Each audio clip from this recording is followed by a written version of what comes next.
it is a spectrum for a reason, because communication could be full sentences one day, not using full sentences the next day. So it just kind of varies day to day, and patient by patient, and autistic person by autistic person, not just one specific thing.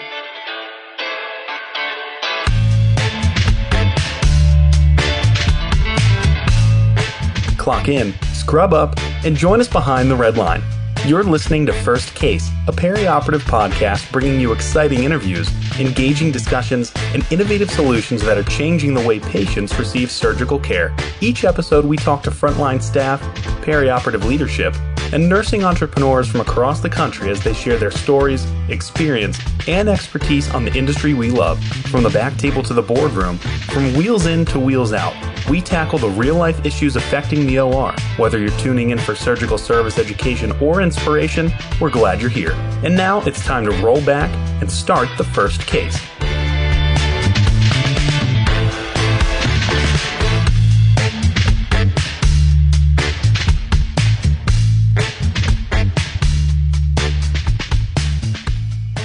On this episode of First Case, we are going to be speaking with Paige Sanzo, OR charge nurse. And I think we're going to deem her extraordinaire, Melanie. So you know Paige. That's why we're going to give her that extraordinary designation. And maybe you could just let everybody know a little bit about why we're going to be speaking with Paige today. Sure. Paige is a very dear friend of mine. You will hear her later refer to me as her work wife, and we were definitely partners in crime when we worked together in an OR in Texas. But she has a son who was diagnosed with autism a few years ago, and when I mentioned to her that we were doing a season on communication, she mentioned everything that she had learned personally about communicating with someone who was autistic and the ways that it applied to us as OR nurses and people working in the OR. There were just a lot of applications, and she has a good story to share, and she's learned a lot and has a lot of wisdom to pass on. So it was too good of an opportunity not to bring her onto the show. All right, well, stay with us. We're going to be right back with Paige Sanzo.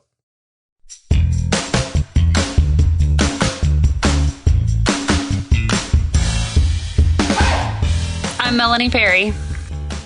And I'm Justin Poulin. A 17 Studios production, you're listening to First Case.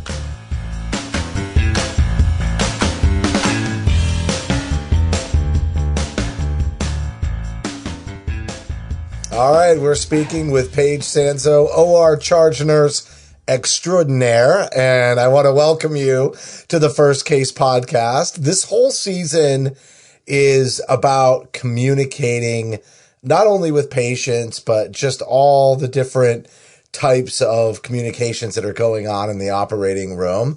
And today's topic is going to be communicating with patients who have disabilities, and more specifically, Paige, an area where you have some experience, which is neurodivergent diagnosis such as autism. So I just want to thank you for sharing your insights and coming on the show today. Thank you for having me. So, Paige, why don't we have you tell everyone a little bit about yourself, your OR experience, and then we'll take a deeper dive into the conversation. I've been an OR nurse for about 15 years. I've been a mom to an autistic person to about 6 years. I've known Melanie for more than half of that, more years than I'd like to admit to. It just means we're old. No, we're not old. Young people. Yeah. I've been in every position known to man in the OR. I've been circulator, I've been scrub, charge nurse, manager here and there in a couple of facilities that I've worked at, but don't want to claim that because that's just too hard of a job for me. And I just love the OR. All right, Melanie, break the ice. Tell us how you two know each other. Okay. So I met Paige back in 2012. I had been working at a surgery center. That was my first OR job, actually. I started there in 2011.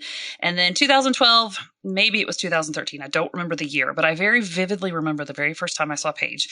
I was running the board and I had walked down the hall and OR1 was open. OR1 was the home of the very, either you loved him or you hated him, but Dr. Anderson, that was his OR. Everybody either really enjoyed working with him or dreaded it, one or the two. But Dr. Anderson's room was OR1, always OR1. I think he was probably there every day of the week too. But anyway, I come down the hall and Paige is standing holding the door open for another nurse to roll a patient out of the room. And I'm going, I don't know her. Who is she? That's new. So I remember I introduced myself to her, and then we got to know each other and ended up working together for several years at that surgery center. She was a charge nurse and I was the manager, and I'm kind of with her on the whole manager role. It's more work and more challenging than I ever want to do, but together we made a good team. I definitely enjoyed working with her, and I was sad when I had to leave. You were my work wife, and you still are. Yeah, my work wife for sure. So Paige, you mentioned that you have a child with autism, and I actually got my start in nursing. I was going to be a chemical engineer, and then I worked at a camp for children with disabilities, including autism. And my girlfriend currently is a teacher in a classroom for neurodivergent children, preschool actually. And, I have found that there's just a few little differences, I think, in terms of communicating, but they make a big difference for the patient or the child or the adult with autism. Can you kind of just talk about how you learned about this diagnosis? Did you know anything before you found out that your child had autism? No, I didn't know very much at all. It was kind of a stigma in our society at that time, over 6 years ago. But at 18 months, I figured out that something was not right. He was regressing versus progressing. And I took him to the doctor after we did a major move to a bigger city, and I took him to the doctor, and they just said he was baby depressed. I'm like, okay, what does that mean? He's sad because I took him away from his caregivers. So after all of that, something wasn't adding up. So I took him to several different specialists. Everybody was saying the same thing. Just give him time. Just give him time. It'll be fine. I gave him time, and it wasn't fine. He was not using his words. He had like 8 to 10 words when we first moved here to this different city. And then he just lost all of his words and quit talking. So finally I got hooked up with the right people, thank God, who knew a little bit about autism. And I got him the correct diagnosis that we needed. But the communication piece of it is, it's a spectrum for a reason. And it's different every day. The whole spectrum thing. So one day he's mildly autistic. He speaks very well. He's high functioning. The next day he's moderately autistic. He speaks in one word sentences like food, hungry. And then the next day he won't use words at all. He'll be completely nonverbal. And that's okay. That's cool. We go with it. I think the whole spectrum thing tells you everything you need to know. It is a spectrum for a reason, because communication could be full sentences one day, not using full sentences the next day. So it just kind of varies day to day, and patient by patient, and autistic person by autistic person, not just one specific thing, if that makes any sense. It does. And I feel like that's part of the reason why the term neurodivergent started to emerge in usage, right? Because everybody used to say autism, and then people started to say Asperger's, but they still were compartmentalizing into like symptomology. And so it was sort of pigeonholing like, oh, somebody autism has these symptoms, or somebody with Asperger's has these symptoms. And to your point, I feel like trying to move away from that and understand the spectrum, and a lot of the way that we're changing language and terminology, I think, is meant and designed to send a better message that way. Do you agree with that, or what are your thoughts there? So I hear what you're saying with that, but a lot of times we let the individual pick. Like my son has no clue that he's autistic right now.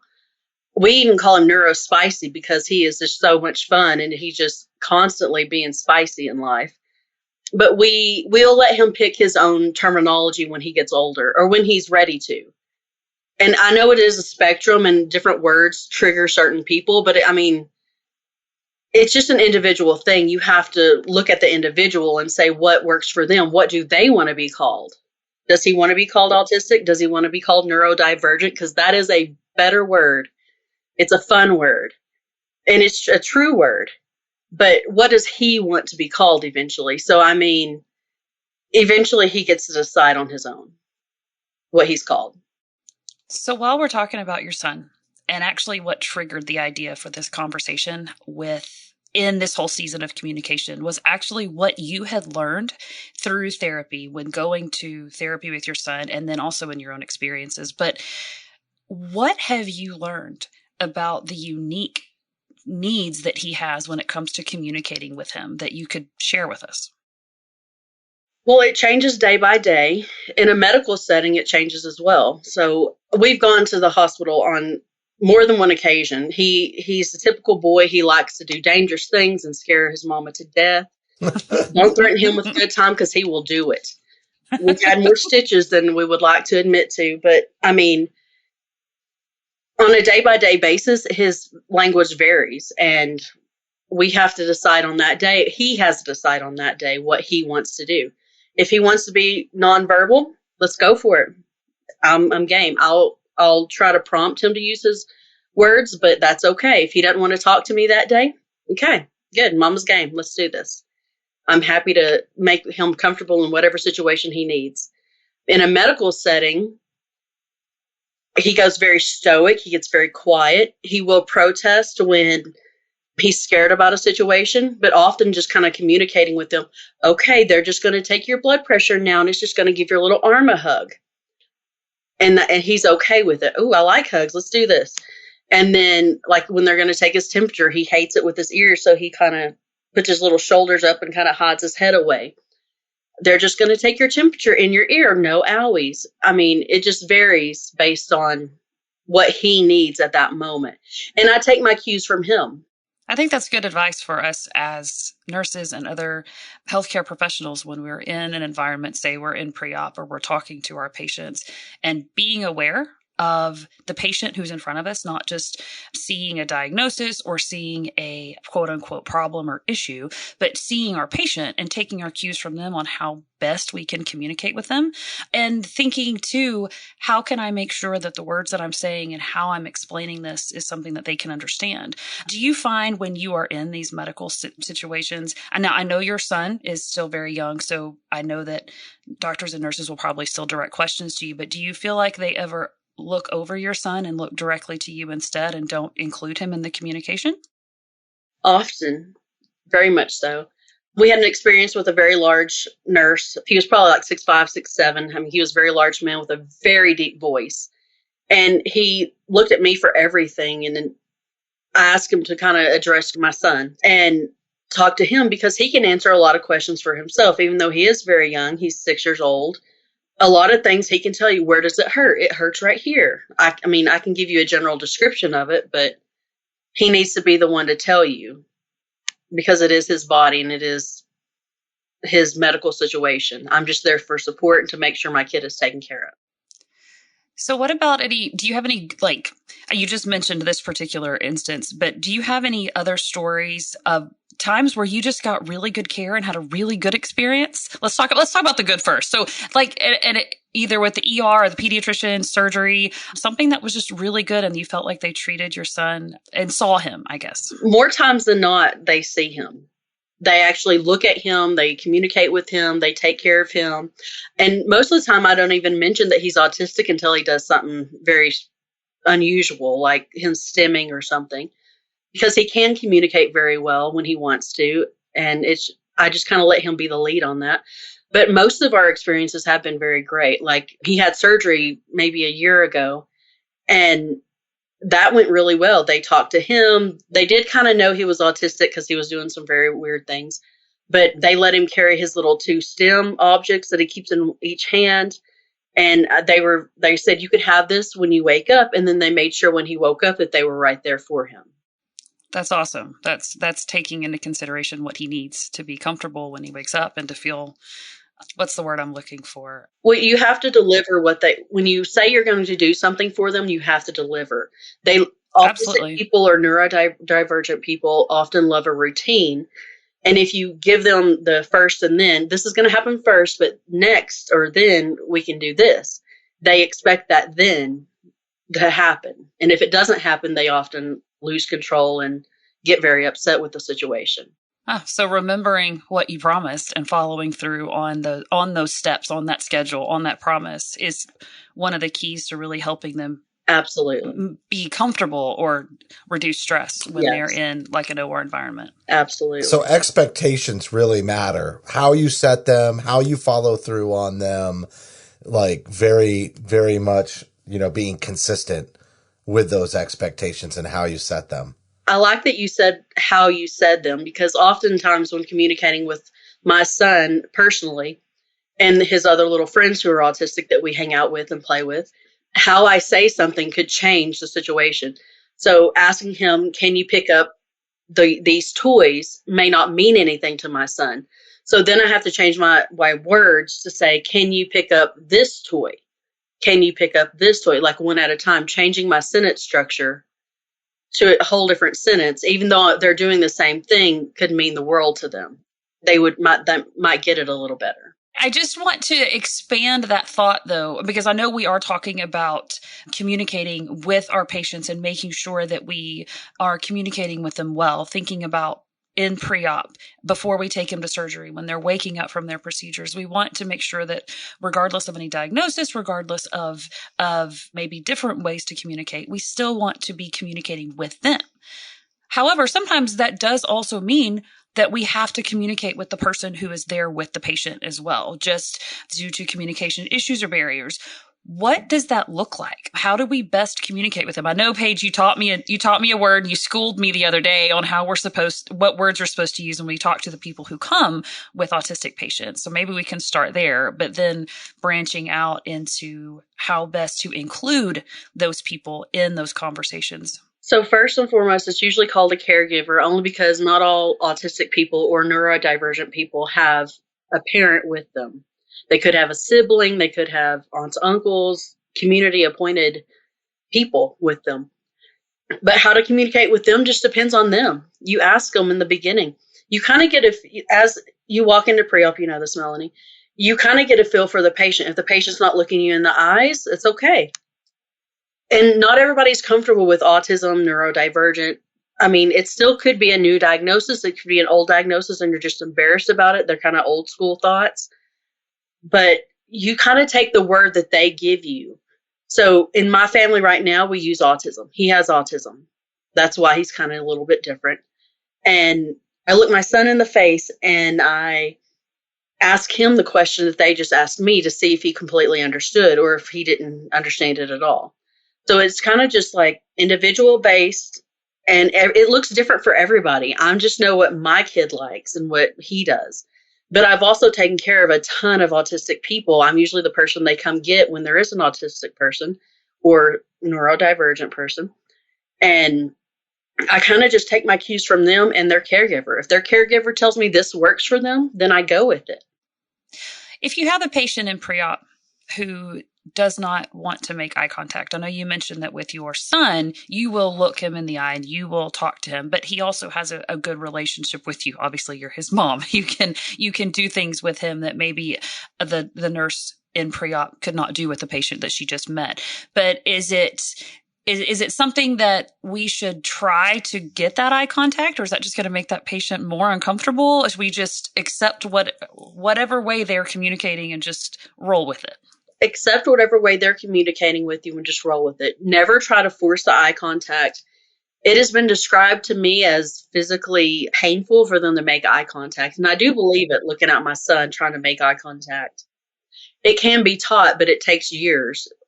Well, for him, it took years. Other people, it might take days, it might take weeks. It just varies. But never force the eye contact. What about sound? Because pre-op can be loud, and so can the OR, and sound can be another very painful experience for autistic or neurodivergent patients. Has sound ever been a problem for your son? Yes. And what can we do about that? Yes, sound is a problem for my son. He'll just close his little ears off. He'll fold them over. And we also have a pair of noise canceling headphones just so he can get away from the sound.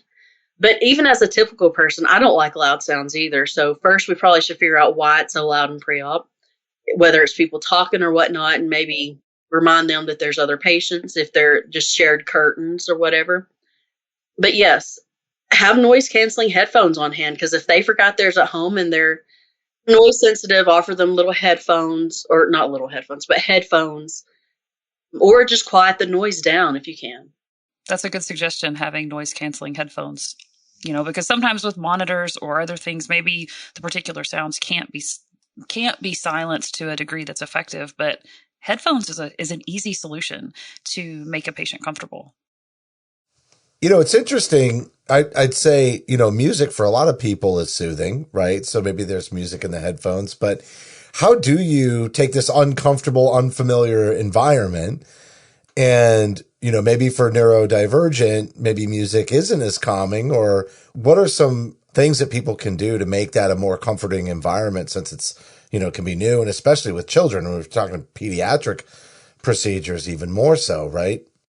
So a lot of the times with parents, we try to prep our kids for what they're about to go into. Like when my son was having surgery, I told him what was going to happen, what to expect, but he's never been in that situation before. So he didn't truly know what to expect, even though I was using my words to explain to him. So, it's honestly just patient individual. So when you're doing the pre-op anesthesia testing, you can ask the caregiver or the patient, what do you need in this situation? Do you need some light music? Do you need a television on? Do you like books? Do you want some puzzles or, whatnot to go with? You just ask them what they need and listen to their caregiver or their patient. The patient will tell you what they need. I think you bring up a good point.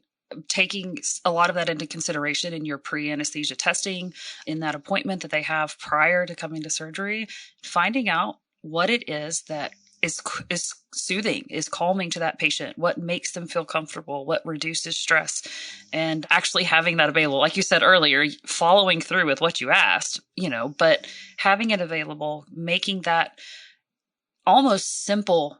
Really, when it comes down to it, simple things that we can do if we actually take the time to ask and follow through to make our patients more comfortable. I think it's a really great suggestion. Thank you. I think it is definitely something to consider when taking care of neurodivergent patients. Yeah, one thing that doesn't change is that the way that you deal with any patient has to be individualized. And you really have to kind of meet the patient where they're at, because you have no idea what their background is. You have no idea what their life experiences have been. And you've got to tailor the care plan accordingly. Exactly. So, Paige, I remember, even when I first got into nursing or, when I was working at that camp, I feel like awareness around autism was pretty low. I feel like it's really picked up, during my career, and even as I just became a young adult and onward. And I remember, statistics wise, I don't remember exactly where people landed with them, but I feel like now that the awareness is increased, that we're getting a better understanding on the statistics and the diagnoses of, all kinds of neurodivergent children, especially, right? I feel like the diagnosis happens earlier than it used to. And so do you have any statistics that can kind of give us an idea how common these diagnoses can be? Well, the CDC says 1 in 44 children will be identified with having autism spectrum disorder, but I don't really think it is a disorder because in my world it's awesome. I enjoy my kid being autistic. I won't wish that upon anybody, but he is an amazing person who has opened my eyes to a whole different world. I've met your son. He's fantastic. And I think he's amazing. And I think that your outlook and perspective is incredible.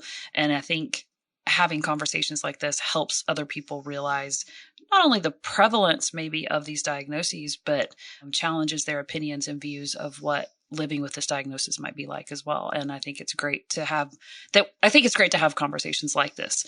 So with all of this conversation and everything else that we've talked about, time flies and we are coming to the end of this interview. But before we go, is there anything else that you want to add? Any other final thoughts before we wrap this interview up? Yes. Just be patient, be kind. Autistic people or neurodivergent people are all unique in their needs. So just take the time to get to know them, listen to what they need you to do for them. Don't just put yourself out there and be like, oh, they're fine. They look like a healthy adult. But what does autism look like? I've had more people than not say he doesn't look autistic, but he is. And he's just a little bit different than the way you and I think. So just take your time, be patient, and be kind with them. Paige, thanks so much for not only sharing your insights, but your personal story with the audience today. And, again, as I mentioned at the very beginning, this whole season is about communicating effectively.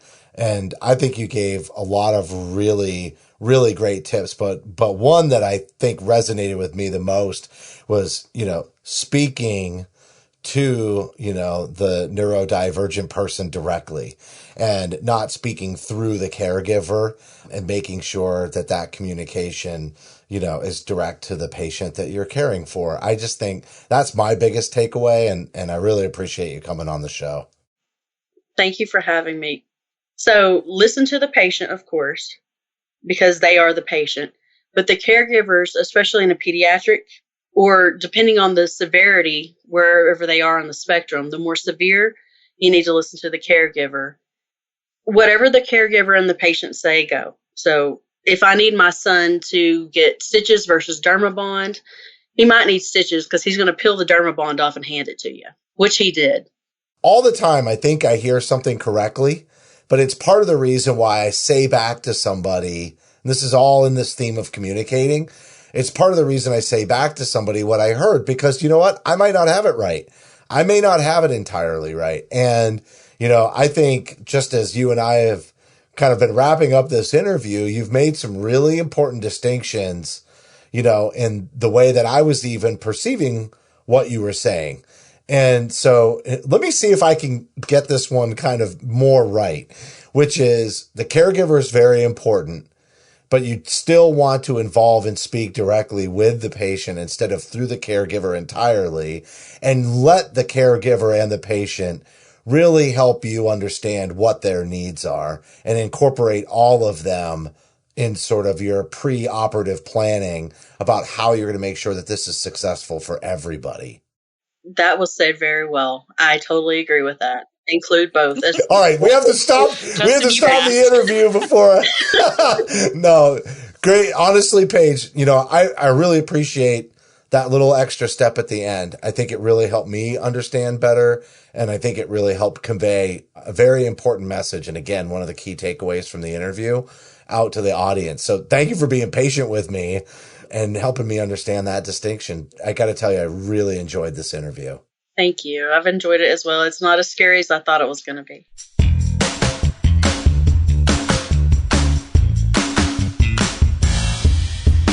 That was Paige Sanzo, an OR charge nurse, and Melanie, as you coined before we got the recording going, extraordinaire. And I learned a lot, and I have some experience working with neurodivergent children. It's actually what led me to nursing. And yet I still learned an amazing amount, because I feel like a lot of the situations that I was in was sort of like, hey, we're at this camp and we're riding around on boats and doing all this fun stuff. But, surgery is a scary, scary situation. And, I haven't really had any experience in that setting. The setting I worked in was a fun setting. And I think just keeping in mind how to incorporate the caregiver as well as the patient is an important distinction. Paige brought up just some really good things to think about. And like you said, incorporating that caregiver, but not forgetting about your patient. Just because we come flying into pre-op to get our next patient and suddenly our patient has challenges in communication, or they don't make eye contact, or other things that might be going on, that doesn't mean that they can't speak for themselves or they can't communicate with us. It just might take us slowing down, finding out what's going to work best, taking the few extra minutes to maybe discuss with the caregiver how best to speak to the patient, or doing whatever we need to do to make them both calm and comfortable before we roll back. But those are all really good things to remember and to think about, so that all of our patients really feel like they are getting the very best care and that we are taking care of them 100% every day. Well, this has been a really good episode and a really great season. Just looking at communication through all these different lenses and perspectives. I do want to say that the best way that you can communicate with us is to follow us on LinkedIn and Facebook. You can definitely engage with us there. Share the post, comment especially. Love to see your comments. Like the post. All of that support would be greatly appreciated. Also, you can download our smartphone app for iPhone or Android. Simply search for the First Case Podcast and download the app. Again, while you're there, a rating and a review. We'd absolutely love it. If you're not listening to us on our podcast application, you can find us on all the podcast apps that are out there. Google Podcasts, Amazon Podcasts, Apple Podcasts, Stitcher, iHeartRadio, Spotify, and the list goes on. Many of our episodes have bonus content, so you can just go right to the episode, click on the gift box if you hear us mentioning bonus content as we talk through the interview. And then finally, you can send us an email with feedback for the show to info@firstcasemedia.com. On behalf of Melanie and myself, thanks for listening to this week's episode of First Case.